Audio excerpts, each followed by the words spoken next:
Time for a spiritual awakening. Time for a spiritual awakening. Hello, everybody, and welcome to Spiritual Awakening 101. My name is Reverend Jerry Yaakov, and I'm your host. Today, we're going to be talking about introspection. I think it's so important to look within and question our motives. Whatever we're about to, think, whatever we're about to say, whatever our behavior and what we're about to do, we really need to ask ourselves introspectively a question. What is this for? Is there a purpose that would promote good? Is there a purpose behind what I'm thinking, what I'm going to say, what I'm going to do that in some way would be in furtherance of my own spiritual awakening? Would it be in furtherance of other people's spiritual awakening, to their own kindness, to their own love, to their own wisdom? Because as I share from a space of loving kindness and wisdom, of course, that increases my actualization of it for myself and the actualization, or at least the exemplification of it for other people. And hopefully they'll pick up on it and there'll be a unification in the cosmos so that there's lovingness, there's kindness. But it starts with introspection. What am I praying for? That's another question. Am I praying simply for the external to be in some way changed for the better for myself? And I'm not claiming that people don't need to live more comfortable lives that are filled with more ease and so forth. But what I am saying and what I do preach, I think, is that the mind that precedes the demonstration and the manifestation of any changes in the world has to be aligned with the goodness that's our higher power of love.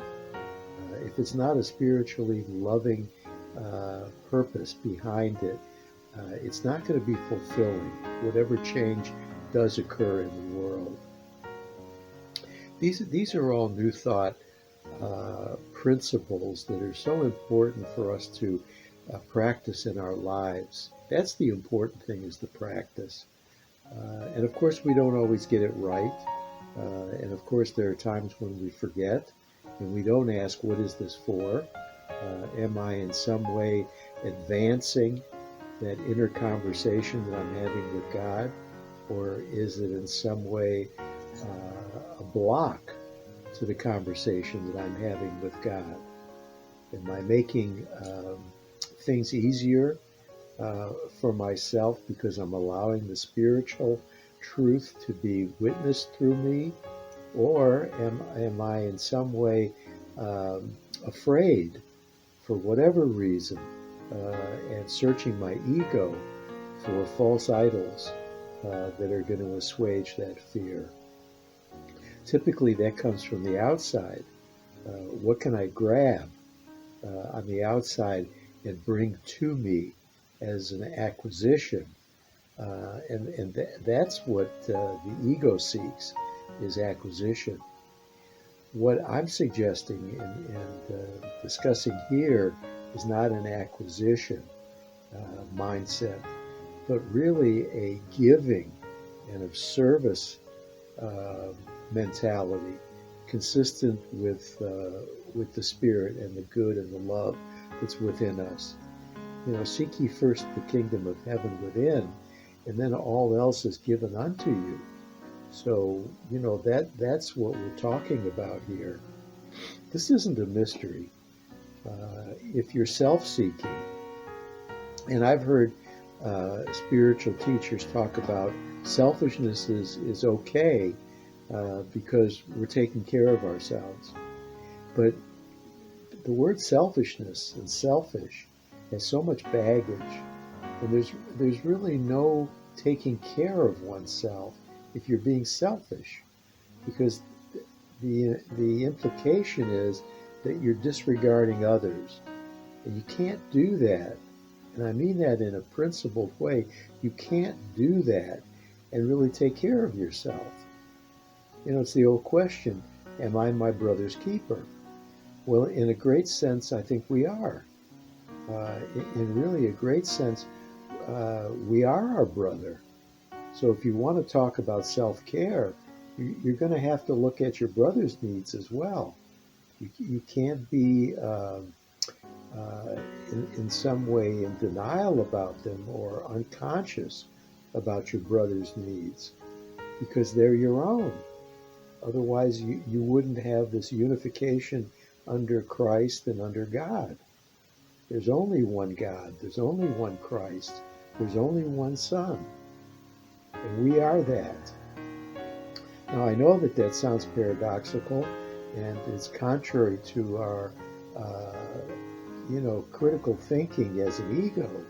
Well, there's 7 billion of us. So what do you mean there's only one of us? But I'm talking metaphysically, and metaphysics rules really the physical domain. As above, so below. As within, so without. And if you're not thinking metaphysically, and that's what I'm talking about here in this inquiring, this introspection. What's my motive here? Is it loving? Is it kind? Is it a benefit to others as well as myself? Am I listening to the voice for God, which speaks to me all through the day? It's really speaking to me as much as any voice that I think I'm listening to that's egoic. If anything, okay, it's a gentle voice, it's a softer voice, it's a quiet voice that you have to sit in the stillness to listen to, at least until it becomes more and more, part of your everyday consciousness. And then it comes through louder and louder because it's preeminent. We've made an association of friendship with it. The spirit within is really my identity. So I want to make friends with who I am as my true self. That's the key. And that's why this inquiry is so important, as to, who I am and what I'm up to. There's so much in the world that is a opportunity.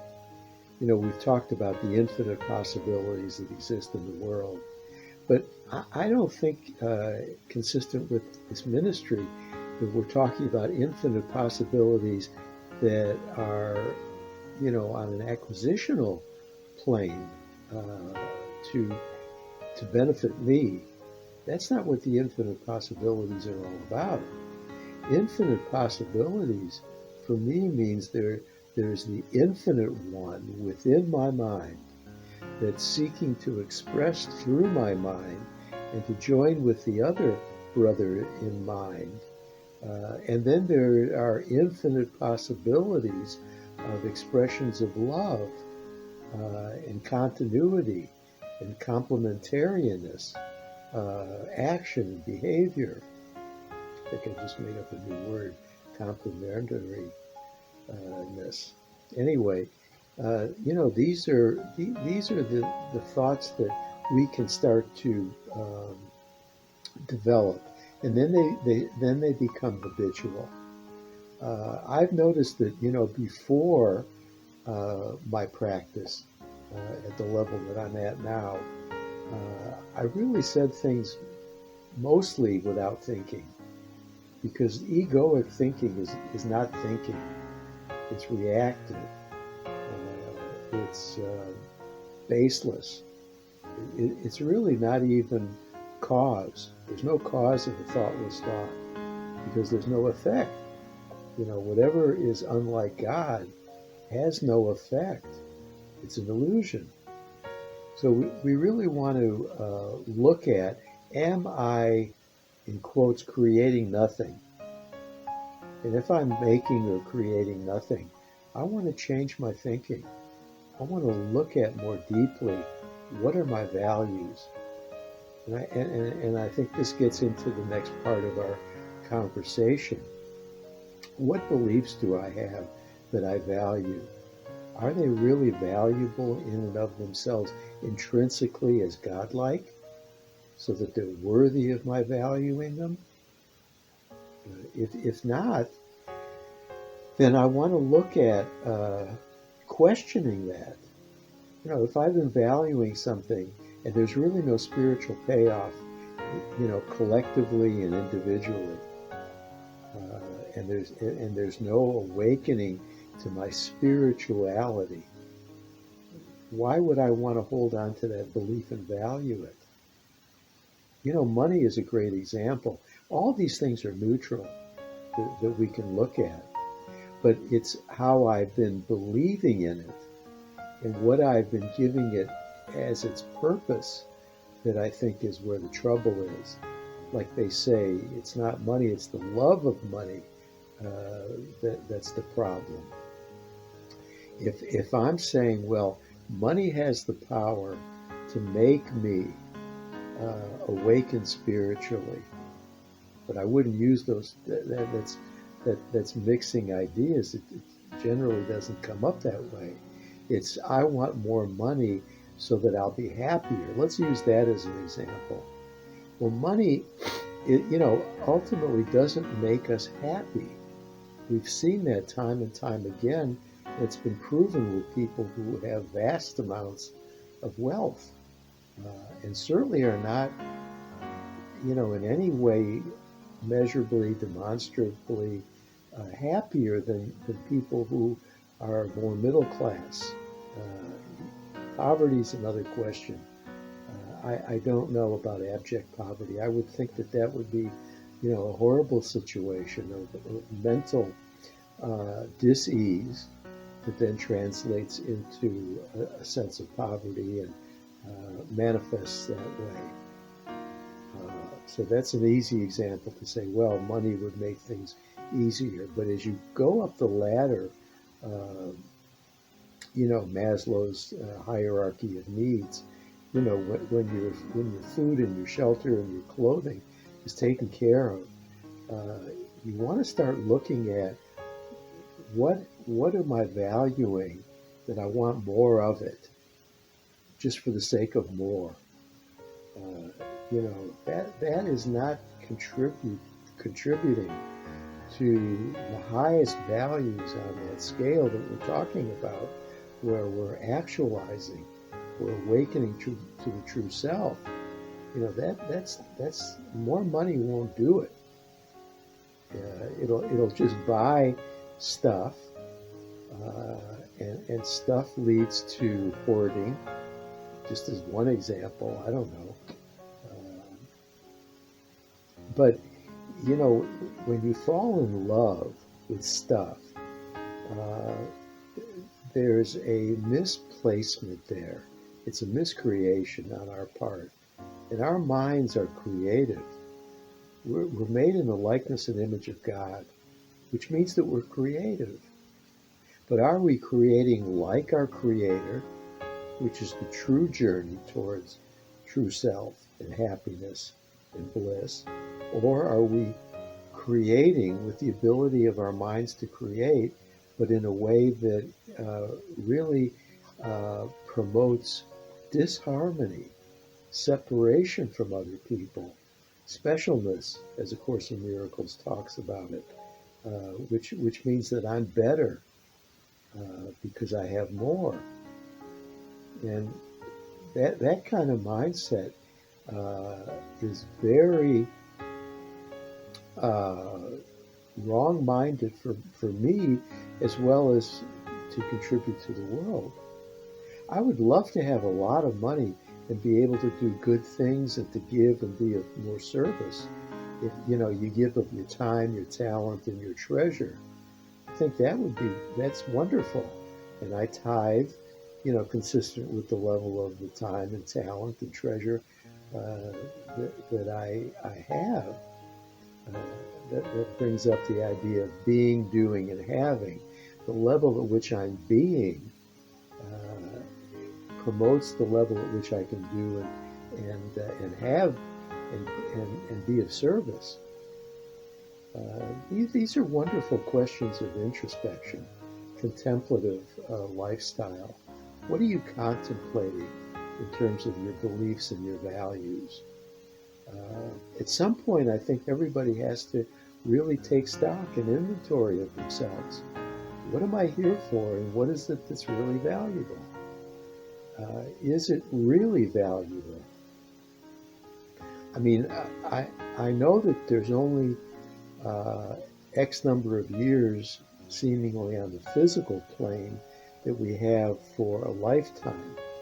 But I believe metaphysically, spiritually, soulfully, we have eternity. So the question is going to keep coming up, maybe not during one's immediate lifetime, but in the sequential eternality of lifetimes, the question is going to keep coming up because that's what we're here to learn. What is of true value, and how is it that I can awaken more fully to my divinity through these values and through the way I think and speak and act, and the way I treat my brother? I mean, Jesus was correct when he said, love thy neighbor as thyself. If you can do that and you love yourself truly with God's agape love, uh, not with egoic love or eros type love. I'm not talking about that. Romantic love. It's not about that. Because that's so impermanent. You know that. Anybody that's been in a relationship, in a family system, we all qualify. We know that without a God, agape driven love, the power of that love, family systems break down, relationships break down. Again, what am I valuing? Is there an intrinsic value based on God? And this could be of your own understanding, of course, but it has to be in some way within the context of love, of taking care of yourself and your brother. Again, the golden rule, treating the other as you would have them treat you. The, there's a great story in Genesis, the Garden of Eden story, where they refused to take care of each other. They began blaming.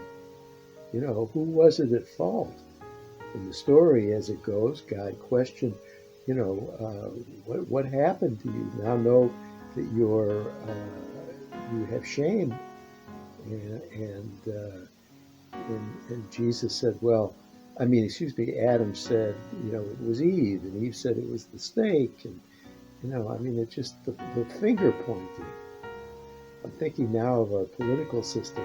It's become such an acceleration of the Genesis story, such an acceleration of the Garden of Eden story in our politics.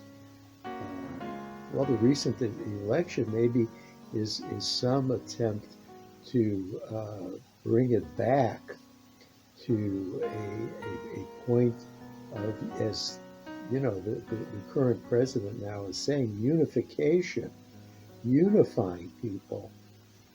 That message, to people who are egoically minded, is a threat. It seems like socialism. It seems like, taking from one group unfairly and rewarding another group for their laziness. And I guess that's inevitable in the world. At the level of the world, there's always the duality, and that means differences of opinion.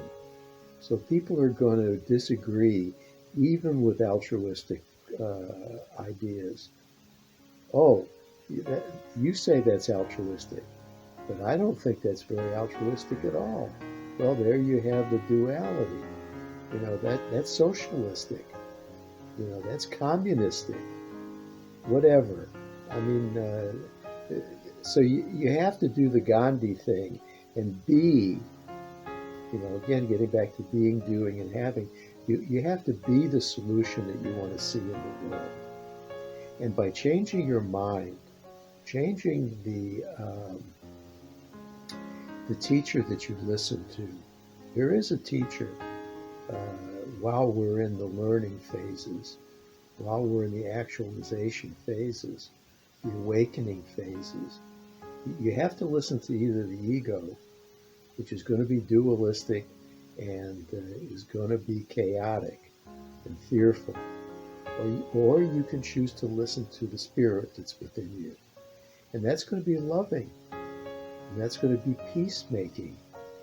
And then you'll feel that peace, and you'll perceive that peace as within, so without, as above, so below. Well, all of these ideas are lovely to talk about. And I was thinking recently about, reading books and talking uh, is fine if it launches us into a practice.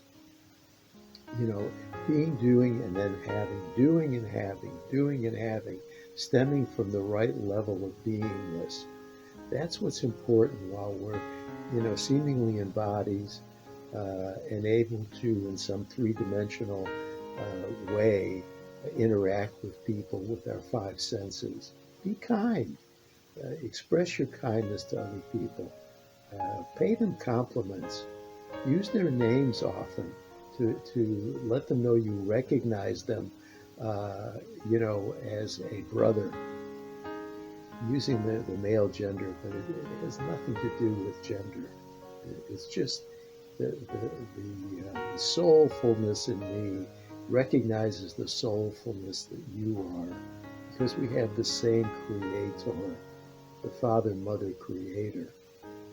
And when we recognize that, then we're off to the spiritual races. And it does accelerate much more quickly, I think, because it's our true nature, than it took us to really get to a sense of egoic separation. Because that never really was the truth. And so the truth cannot spawn anything that's true in effect. What it spawns is the false, the unreal. And nothing unreal exists. So basically what we're doing is living in a state of delusion. Now, when you live in a state of delusion, you have to, at some point, have a complete breakdown. It leads to the death of the mind as God created it. Not in actuality. That can never be actually murdered. But again, in the delusional state, people commit suicide. People kill themselves slowly or more quickly through the overuse of drugs and alcohol and food and risk-taking. And they become incarcerated because, they take criminal acts. They perform criminality. These are all forms of the death of the spirit of love. We get to the Ten Commandments. If you live consistent with the Ten Commandments, there's no thievery, there's no murder, there's no adultery, there's no false witnessing, there's no lying, there's no cheating. None of that would happen. And of course, when you live consistently with the commandments, with the best and highest ideals that Jesus, represented, as well as other ascended masters, no question about it that, he was one of, I don't know. I mean, he's just the one that I follow because, because, and I'm grateful for that. It's a blessing of grace that there's an ascended master that God sent, vis-a-vis the Holy Spirit or Jesus, Krishna, the Tao, the Buddha. I love the Buddha teaching, the Eightfold Path. It's wonderful. The whole idea of right living right livelihood, right consciousness, right concentration, right thinking. Uh, and that doesn't mean right in a dualistic way rather than wrong.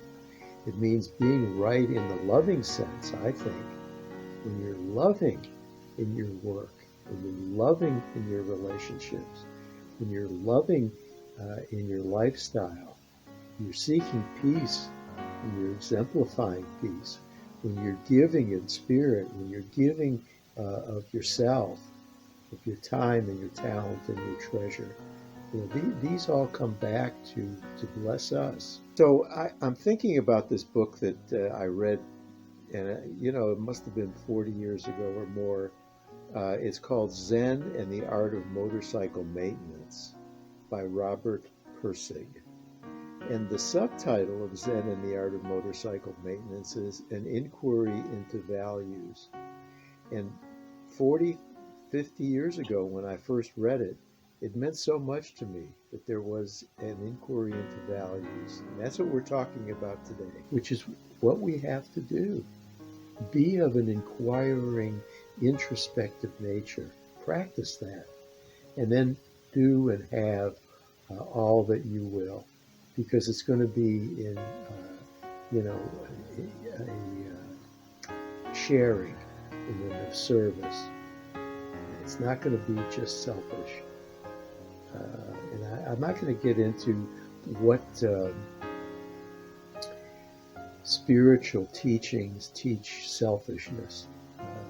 I don't think that's their real intent anyway. I think what they're saying is take care of yourself. And then they go into, as I'm ministering and teaching, go into God's will for you and ask for God's power to carry it out. That's the key. Well, we are out of time. An inquiry into values. I appreciate your being with us. I humbly appreciate your being with us. Thank you for watching. I like to close each episode by saying shalom, which is peace, and hello in Hebrew, and God bless. And we will see you again. And it's been, again, my pleasure, my honor, privilege. Thank you, and shalom.